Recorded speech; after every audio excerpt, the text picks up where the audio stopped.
Olá, bem-vindos mais uma vez no canal Doc Aline em Ação.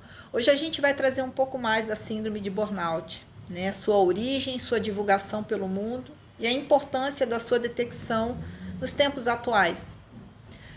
A síndrome de burnout, ela iniciou, esse termo foi introduzido por um psicólogo americano, Dr. Herbert Freudenberg.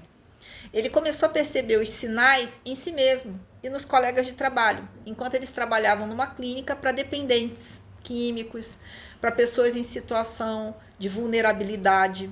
Então, os primeiros sintomas que ele começa a relacionar com o ambiente de trabalho, uma exaustão emocional, um cansaço físico, né? E uma despersonalização relacionado com esses trabalhadores. Na década de 80, uma pesquisadora, Cristina Maslach, ela fez uma escala para o burnout, o inventário, né, de burnout de Maslach, que ajudou a difundir, a divulgar mais esse termo e a começar a aumentar a detecção desses sinais em trabalhadores, principalmente pessoas que lidavam com o público. E ainda mais se esse público estava em situação de vulnerabilidade. Só que começa a ampliar também para os outros ambientes de trabalho, onde a pressão por produtividade era muito grande. Então, 3 sinais importantes começavam ali a se notar: a exaustão emocional, a despersonalização e o cinismo mesmo, e a baixa produtividade.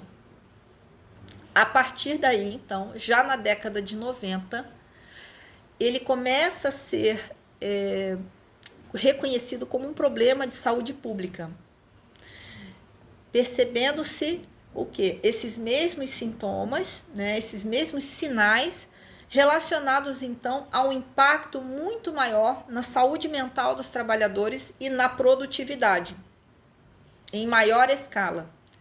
Somente em 2022, a Organização Mundial da Saúde reconhece então como uma síndrome ocupacional, reconhece o burnout como uma síndrome ocupacional.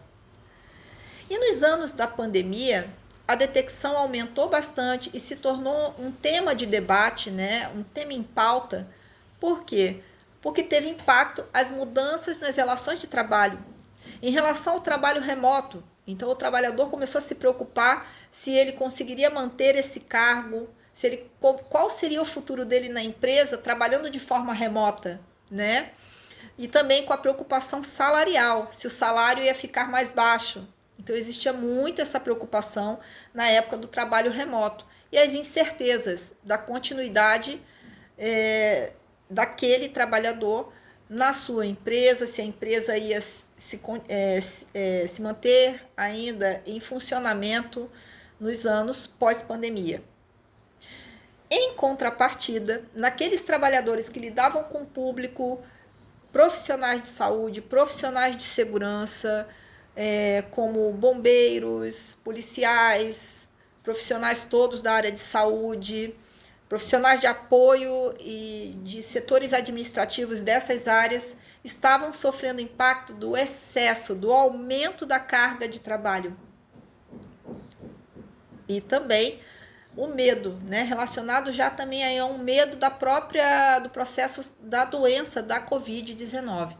Então começou a ter uma maior detecção do burnout nessa época. Existe realmente uma relação bem estabelecida entre o aumento de detecção do burnout nos anos de pandemia e pós-pandemia, porque o impacto, então, ele se perpetua ao longo dos anos.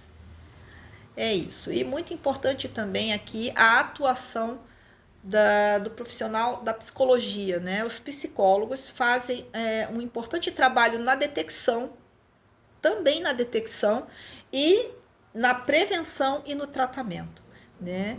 Porque no primeiro vídeo eu falei que um dos especialistas da medicina mais envolvidos seria o psiquiatra, mas o trabalho da psicologia é tão importante quanto, se não até mais, por estarem geralmente tratando pessoas que chegam em consultórios achando que têm sintomas depressivos e já tem um burnout associado. Aliás, uma associação muito interessante do burnout com pacientes com sintomas depressivos, né? Também está muito associado. E lembrar que a gente também vai trazer o tema depressão aqui, que a maioria dos pacientes com sintomas depressivos, eles não apresentam o transtorno depressivo maior, e sim formas de depressão, como transtorno depressivo e sinais e sintomas fisiológicos que podem sim se confundir com outra síndrome como o burnout. Um exemplo disso, pacientes detectados com sintomas depressivos têm labilidade emocional, tendência ao choro, estado de tristeza e melancolia, o que é visto também em pacientes com burnout, sintomas físicos como dor de cabeça, dor no corpo, dor muscular crônica, dor nas costas, alterações inclusive digestivas e no sistema digestório.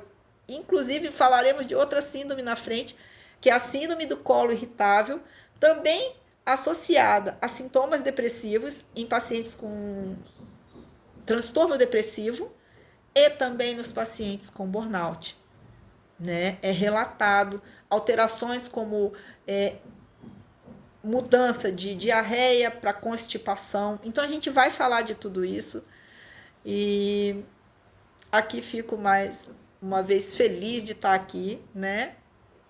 Agradecendo pela atenção, pelo incentivo.